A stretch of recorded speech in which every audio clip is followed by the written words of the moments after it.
Buenos días, amados hermanos, que el Señor les bendiga en esta hora. Hoy es martes, ¿verdad? Y vamos a alabar al Señor, recordándoles, ¿verdad?, que estamos leyendo el libro de Apocalipsis, estamos viéndolo en su capítulo 14, después de un tremendo capítulo 13, ¿verdad?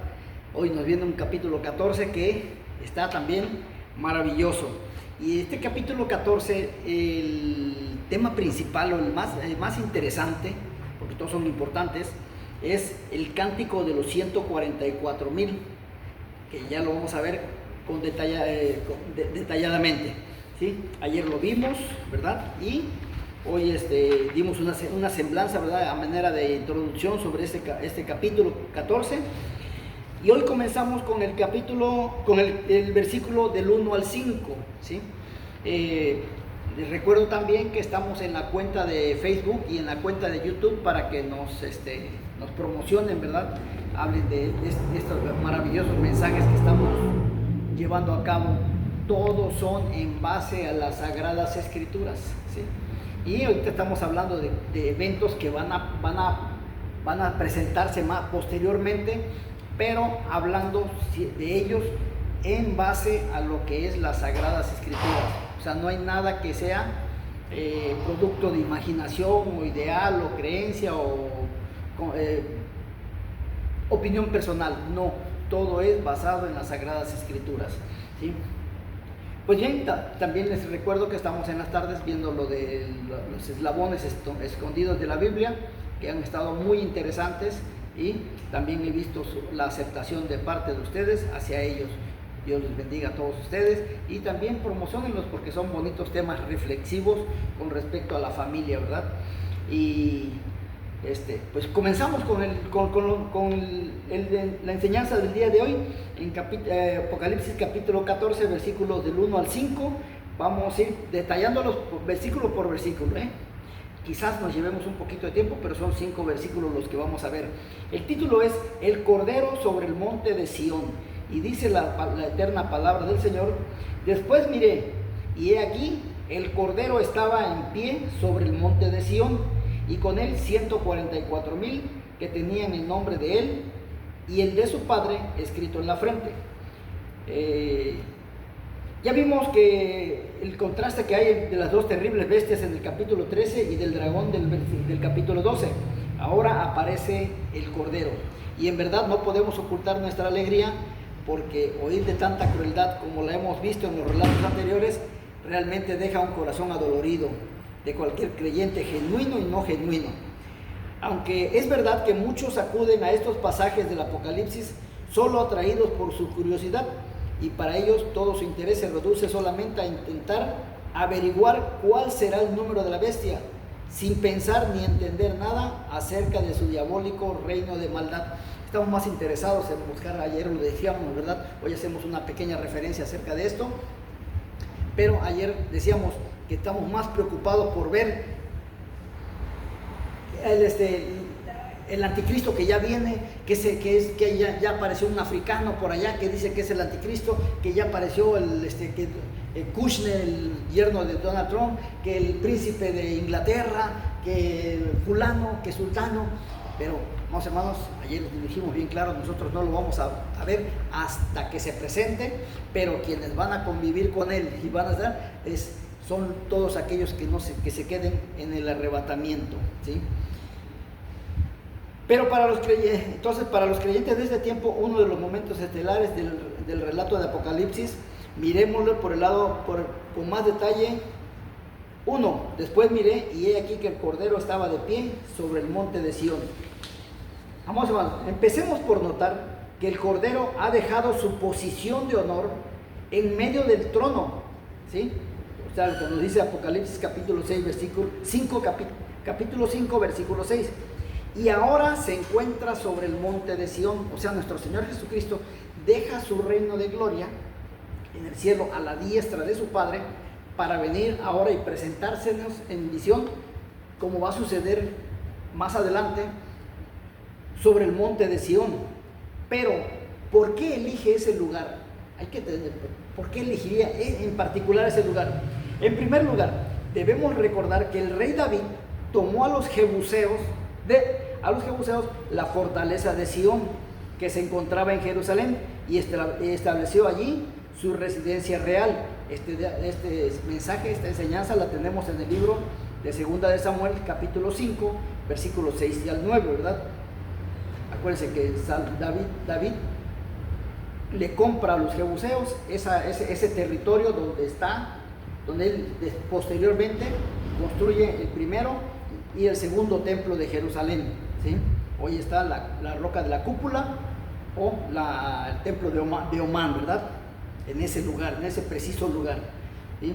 Años después, dice, Salomón, su sucesor en el trono, construyó allí el templo siguiendo las instrucciones que su padre había recibido de parte de Dios. Desde entonces, Sión fue conocida como la ciudad del gran rey, Salmos 48:2, y allí habría de estar la sede del gobierno teocrático de Dios en esta tierra. O sea, ahí se encuentra, ahí se encuentra el gobierno teocrático de Dios en ese preciso lugar. Salmos 132, versículos 13 y 14. Porque Jehová ha elegido a Sión, la quiso por habitación para sí. Este es para siempre el lugar de mi reposo. Aquí habitaré porque la he querido. O sea, es lo que dice Dios. Este lugar va a ser mío, por todos los tiempos, hasta que esta tierra sea destruida.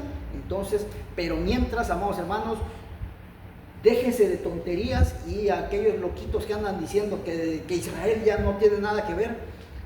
Sión es la habitación de Dios el Padre, y sobre todo de nuestro Señor Jesucristo, su amado Hijo, ¿sí?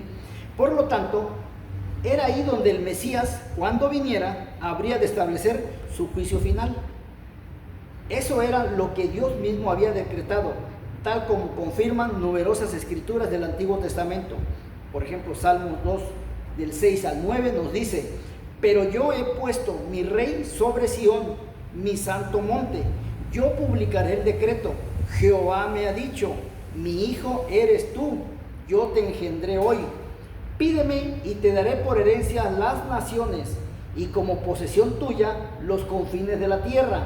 Los quebrantarás con vara de hierro, como vasija de alfarero los desmenuzarás. ¿De dónde va a salir todo? Se va a llevar a cabo todo esto desde Sión, ¿sí? Tenemos también Salmo 110, 1 al 3, que dice: Jehová dijo a mi Señor: siéntate a mi diestra, hasta que ponga a tus enemigos por estrado de tus pies. Jehová enviará desde Sión la vara de tu poder, domina en medio de tus enemigos. Tu pueblo se te ofrecerá voluntariamente en el día de tu poder, en la hermosura de la santidad. Desde el seno de la aurora tienes tú el rocío de tu juventud. Qué maravillosas palabras, ¿verdad, hermanos?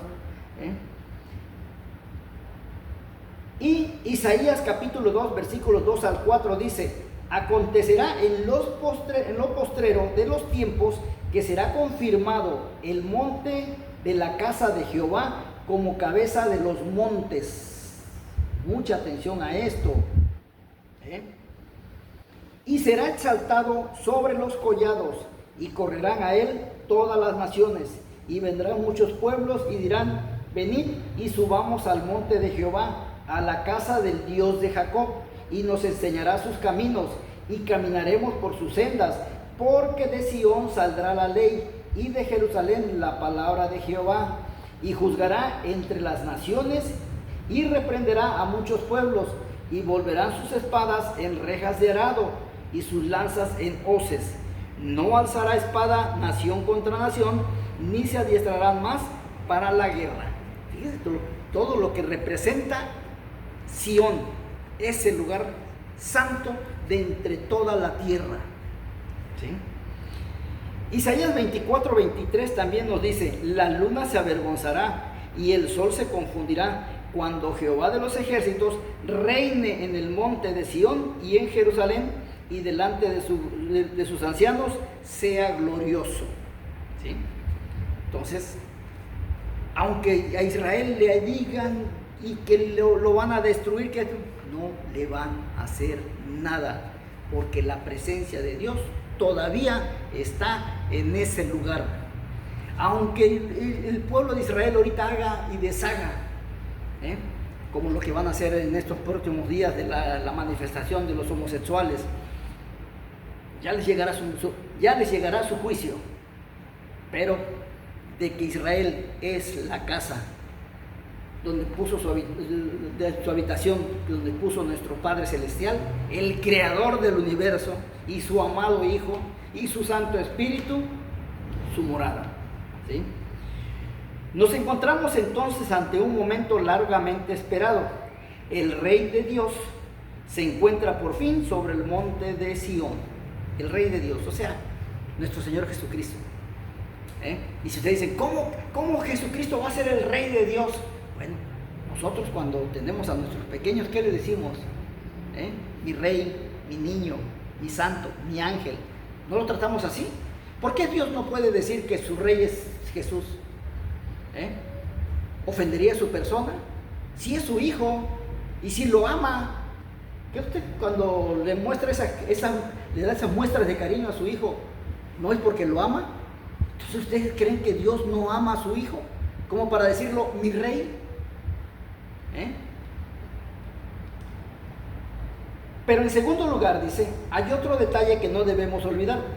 Cristo volverá a la misma ciudad que una vez le rechazó y donde fue crucificado como un vulgar impostor, ¿sí? Es cierto que Dios lo vindicó cuando lo resucitó de entre los muertos, pero esto apenas había sido visto por un reducido grupo de discípulos. Sin embargo, el mundo todavía tiene que contemplarle en toda su gloria y majestad.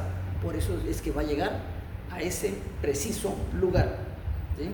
Por esta razón, Él volverá al mismo lugar en donde fue coronado de espinas para ser declarado allí mismo como Rey de Reyes y Señor de Señores. Sin embargo, el Cordero no está solo. Con Él hay 144,000 personas en particular, no nada más, son ese número, 144,000 personas en particular, que tenían el nombre, dice, y con él 144,000 que tenían el nombre de él y el de su Padre escrito en la frente. Ahora bien, ¿quiénes son estos? No nos confundamos con los 144,000 del capítulo 7, porque aquellos son salidos de las 12 tribus de Israel de la antigüedad, o sea, del Antiguo Testamento. Los 144,000 personas que salieron, 12,000 de cada tribu, pertenecen al pueblo de Israel, o sea, a la antigüedad, más bien dicho, ¿sí? Desde Abraham hasta Malaquías. Esos son, de ahí salen 144,000.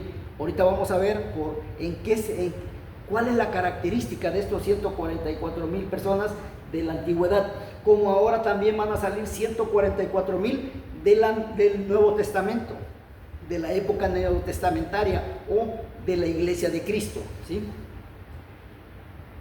Este grupo de personas formado por creyentes de la Iglesia que fueron sellados por Dios con el fin de protegerles de la ira del Cordero que iba a ser derramada sobre este mundo, y ahora estos mismos los encontramos a salvo en el monte de Sión junto al Cordero.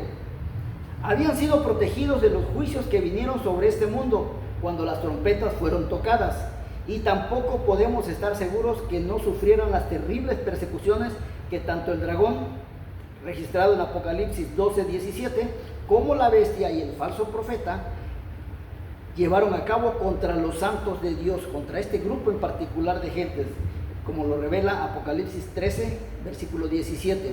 Pero en todo caso, ahora los encontramos nuevamente aquí, felices y triunfantes, juntos al Cordero, a su Cordero, ¿sí? Después de la guerra sin cuartel, emprendida por los poderes satánicos con toda clase de medios contra los santos de Dios, podríamos preguntarnos si todavía quedará algún creyente en la tierra. Parece que se trataba de un grupo especial dentro de una comunidad más amplia, al igual que aquellos que aportaban el sello de la bestia, daban a entender con ello que le pertenecían Del mismo modo, los 144,000 que tenían el sello con el nombre del Cordero y del Padre expresaban que eran propiedad de Dios, y como tal, Dios cuida de aquellos que son suyos, los preserva en medio de las tribulaciones y los lleva a la victoria final con Él. Y este pasaje viene a corroborar esta gran verdad. Los mismos que fueron sellados antes de que la bestia entrara en acción son los mismos que ahora aparecen triunfantes junto al Cordero en el monte de Sión. Monte Sión. Ni uno solo de ellos se perdió, como dice Juan 18:9. El número seguía siendo el mismo. Por último, la mención del nombre del Cordero es interesante por varias razones. La primera es porque estos 144,000 no son solamente israelitas, sino que también son gentiles, lo que comúnmente se llama la iglesia, que ahora son fieles creyentes en el mismo Señor Jesucristo, al que sus antepasados rechazaron. Esto evidencia un cambio importante que ya anunció el apóstol Pablo en cuanto a la conversión futura de Israel. Romanos capítulo 11, versículos 26 y 27. Y en segundo lugar, recordemos que solo la fe en Cristo es lo único que nos puede llevar al triunfo final sobre el diablo. Nos lo revela 1 de Juan capítulo 5, versículo 5. Capítulo 5, versículo 5. Y en tercer lugar, llevar el nombre del Padre y del Hijo implica pertenencia a la familia de Dios, y por lo tanto compartimos un mismo lugar juntamente con Él. Esto nos revela el libro de Juan en su capítulo 14, versículos del 1 al 3. Pero estamos llegando a un tiempo culminante, a un tiempo maravilloso, a un tiempo majestuoso. ¿Cuál era la característica de esos 144,000 registrados en las Sagradas Escrituras? Como también cuál era la característica que representaban aquellos 144,000 salidos de las 12 tribus de Israel. Pero eso lo vamos a ver en el siguiente segmento. Que Dios les bendiga. Soy Juan Carlos Muñoz. Hasta pronto.